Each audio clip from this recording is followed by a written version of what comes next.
త్వరితగతిన కార్యక్రమాన్ని ప్రారంభించాలి. దయచేసి ఎవరు డిస్టర్బ్ చేయొద్దండి.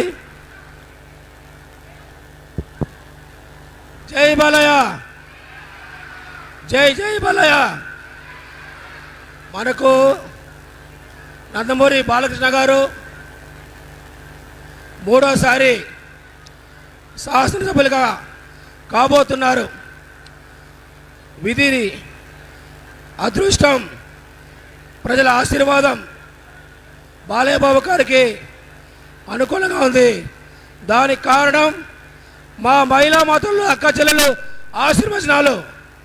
గట్టిగా ఒకసారి మీ చప్పట్లు కొట్టి బాలయ్య బాబు గారి పైన, నందమూరి కుటుంబం పైన, నారా కుటుంబం పైన మీ ఆశీర్వచనాలు ఇలానే కలకాలం కొనసాగాలని ఆశిస్తూ ఈ స్త్రీశక్తి కార్యక్రమం ప్రారంభించుకునే ముందు బాలయ్య బాబు మూడోసారి ఎమ్మెల్యే, బ్యాలెట్ నెంబర్ కూడా 3 వచ్చింది.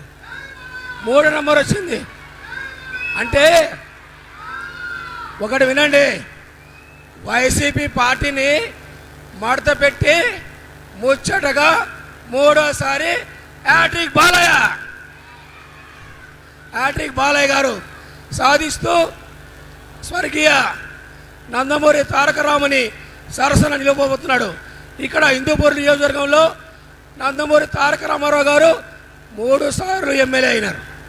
కానీ తండ్రి సరసన తనయుడు చేరిపోతున్నాడు.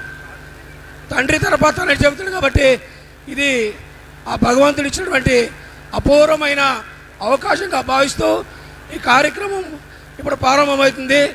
బాలయ్య బాబు ఒక మాట అన్నాడు ఓ సినిమాలో, వినాశ్రయం జననం నాస్తి, వినాశ్రయం మరణం నాస్తి, వినాశ్రయం జగత్ నాస్తి. బాలయ్య బాబు అంటూ ఉంటారు, స్త్రీ లేకపోతే జననం లేదు, స్త్రీ లేకపోతే మరణం లేదు, స్త్రీ లేకపోతే సృష్టి లేదు, జగతే లేదు. కాబట్టి ఎత్ర నార్యంత పూజ్యంతే రమంతే తత్ర దేవత. ఎక్కడ స్త్రీలను గౌరవించబడతారో అక్కడ దేవతలు నివసించబడతారు. ఇంతమంది మహాతులు ఉన్నటువంటి ఈ ప్రాంగణంలో ఖచ్చితంగా భగవంతుడు ఉన్నాడు. ఆ భగవంతుని ఆశీస్సులు మా బాలయ్య బాబు గారికి, నందమూరి కుటుంబానికి, నారా కుటుంబానికి ఉండాలని కోరుతూ స్త్రీశక్తి కార్యక్రమం ఇప్పుడు ప్రారంభించుకోవాలని కోరుతూ మీరు గట్టిగా చప్పట్లు కొట్టి ఒక ఈవెంట్ ప్రదర్శిస్తారు.